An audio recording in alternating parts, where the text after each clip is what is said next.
Today on CityCast Denver. Taste the high country.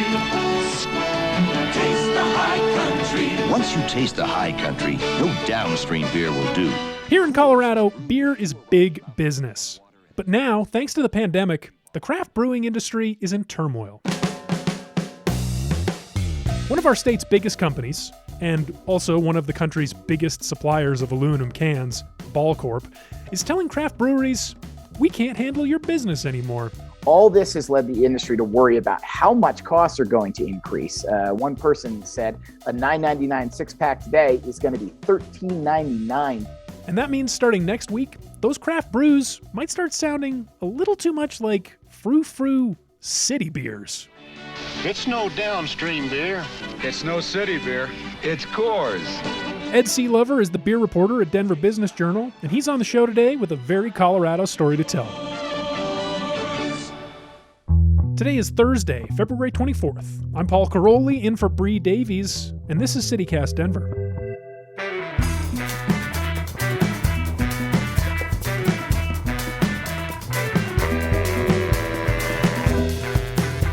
I hope this atmosphere isn't too chaotic here, but you guys can hear me without all the sound around me? Yeah, it sounded pretty good.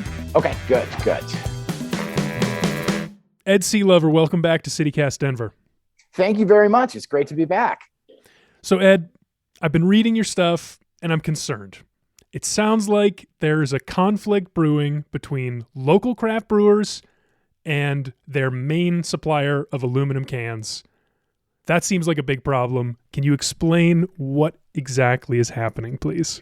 Absolutely, and I love the pun, whether intentional or not, because this is a brewing conflict here, and it's a conflict that starts actually well outside of the brewing industry. The conflict is with Corp, the Westminster-based aluminum canning giant who supplies most of the craft brewing industry. And for years, it's been a very symbiotic relationship. However, like most industries, aluminum canning has run into supply chain issues over the last 2 years. And because of the supply issues of the past 2 years, Corp is having to cut back on what it can supply to people. And the idea that came across in a letter that it sent out to customers in November is this: we can't meet the demand we have because we're having supply chain issues and because demand for canning products went way up during the pandemic when you could no longer pull into the craft breweries that make most of their money by selling beers across the bar and just drink out of a pint glass. And so what it proposed was two things. One was that it's going to have to raise the prices of its cans 37%. And there's literally no getting around that.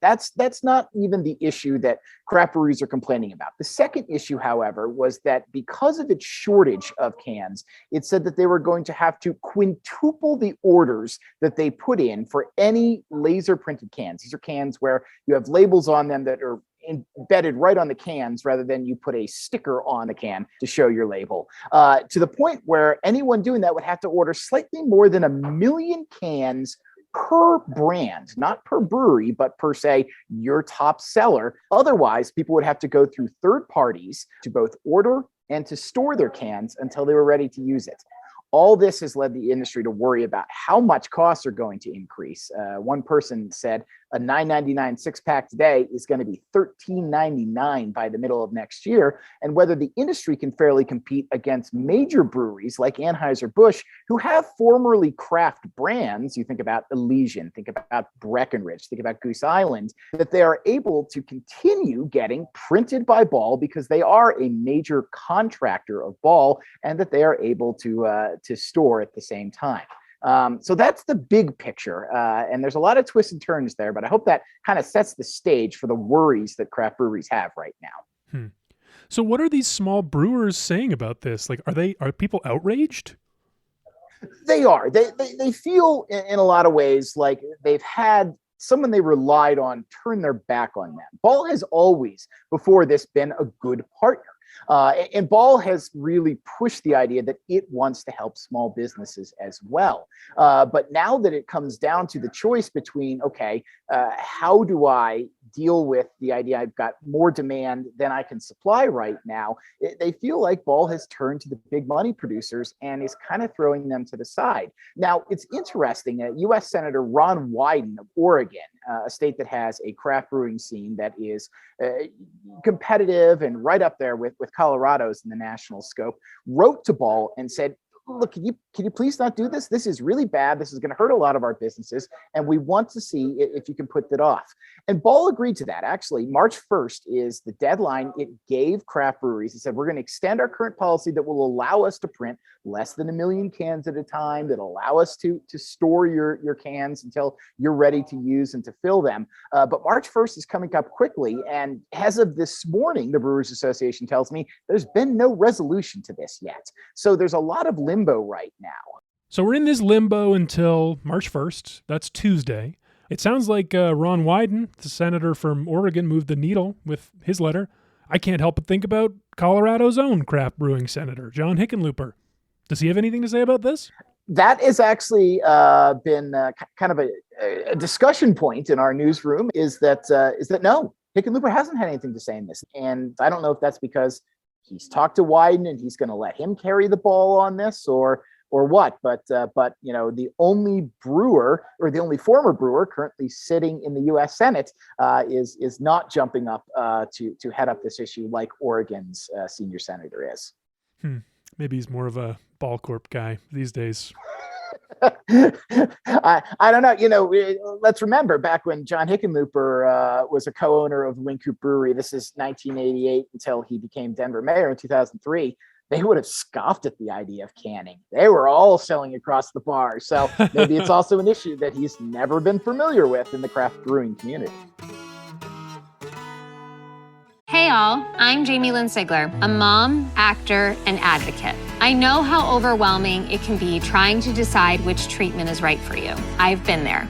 But you should know you're not alone. You can do this.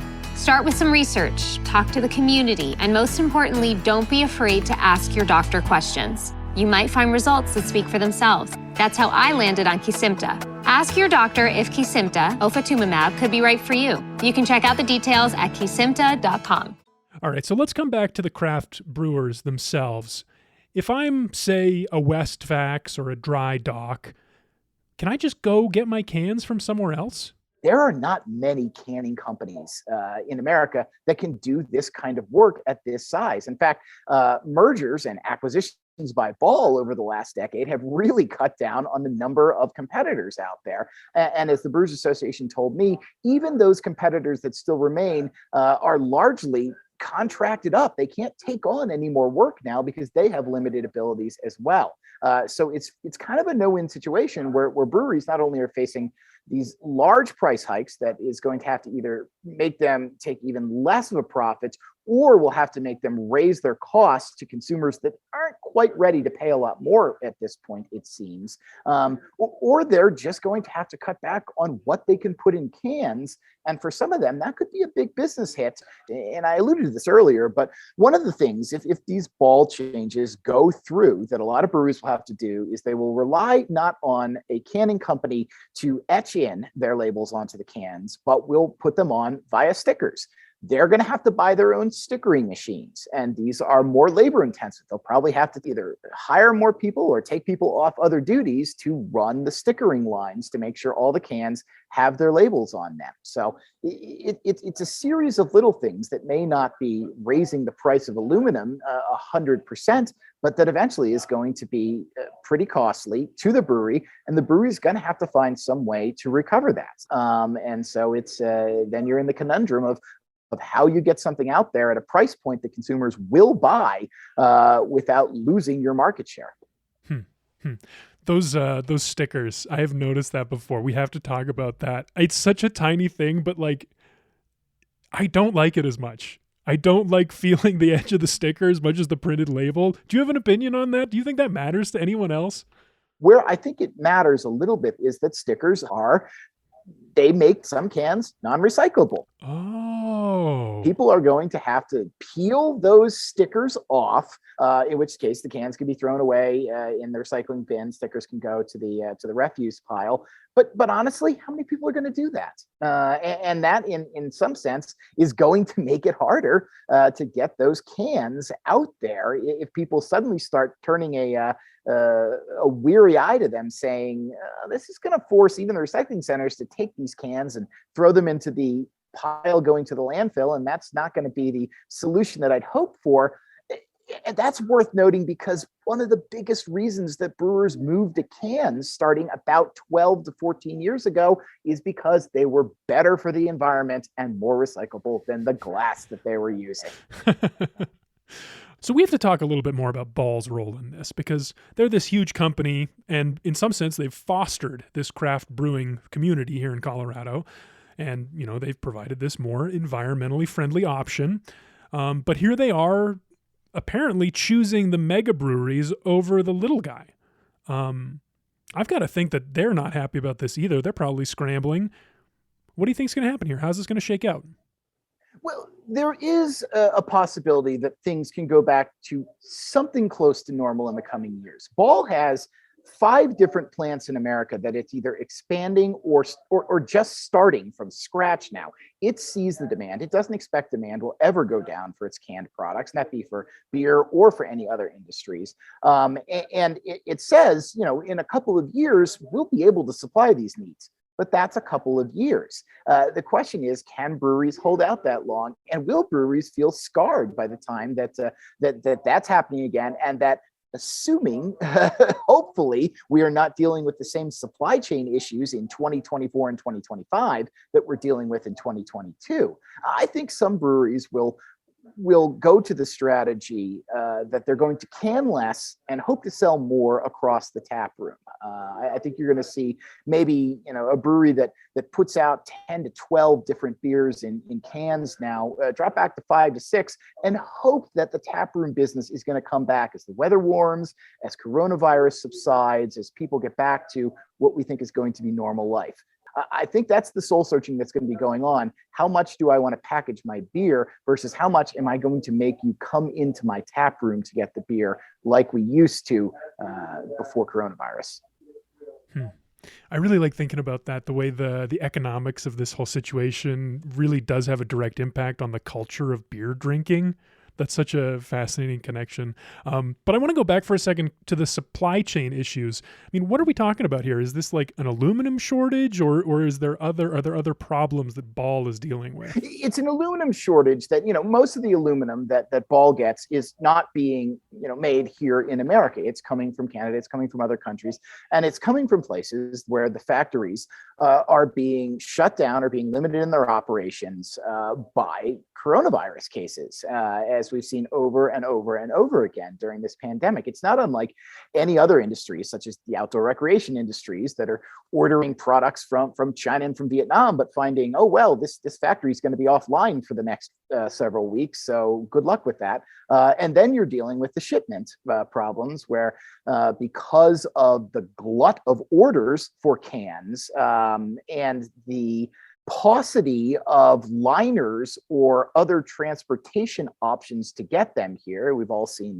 the 73-day backlogs at the Port of Los Angeles, for example. They just can't get the aluminum in quickly enough. So that's the supply chain. Again, most people think that by 2024, this will have worked itself out, but that's a long 2 years. And even Ball Corp representatives said during a panel discussion that I attended last year, it's not going back to normal in 2022. There's so much backlog in the supply chain that we don't think we're gonna see full relief yet. So that's the kind of supply chain issues that are hampering this, in addition to this skyrocketing demand for product. So we're talking about the supply chain issues and how those are having this cascade effect all the way down to craft brewers and to the consumers who are going to be dealing with higher prices. I keep hearing about inflation lately. Like, is this Is this what inflation looks like? Is this how it happens? This is exactly how inflation happens, because, for one, you can't get the product. So people who supply the product rightly can charge more for it. It is a more valuable product. Aluminum cans have never been more valuable, arguably, than they have been over the past 2 years. And as such, people are paying more for them. Well, let me take you back to the big picture, because Ball Corp is this $3 billion company, one of the biggest companies in Colorado, and craft brewing. It's about a $3 billion industry as well. Yes. So where does this conflict, what does this conflict say about Colorado's identity as a beer loving state? Do you think that it's gonna hurt that, or what do you think? I think it brings to the forefront the idea that as much as we can idealize the craft beer industry and the people who supply it, and this is key here, as this collection of local businesses that they're bootstrapping and they're anti-corporates and they're fighting against the domination by several beer brands that owned the US from the 50s through the 80s. In the end, it does come down to business models. And for Ball Corp, which has supplied craft beer and helped its rise, particularly over the last decade as it's moved from bottles to cans, in the end, Ball Corp's got to make money. And they're going to go with their biggest customers to make money. And when it finds room for craft brewers, it's going to put them back on the priority list. Ed Sealover, thank you so much for joining me on CityCast Denver. Absolutely. Thanks for having me on to discuss this important topic.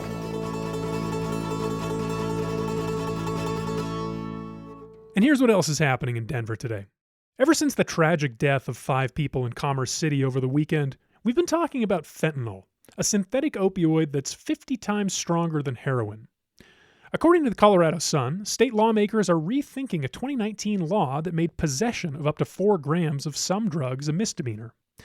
Critics of the law claim that for a drug like fentanyl, 4 grams is much too lethal an amount, and penalties should be harsher for possession. House Speaker Alec Garnett says he's working with public health officials and law enforcement on a new bill that could be introduced as soon as next week. Check out Monday's episode with Attorney General Phil Weiser for more on Colorado's efforts to tackle the fentanyl situation.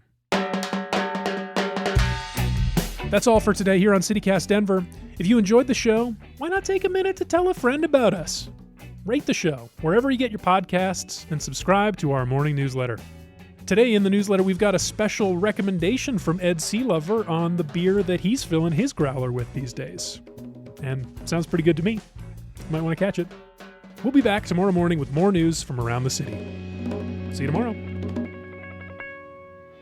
It's no downstream beer. It's no city beer. It's Coors. Taste the high country, climb up to cool.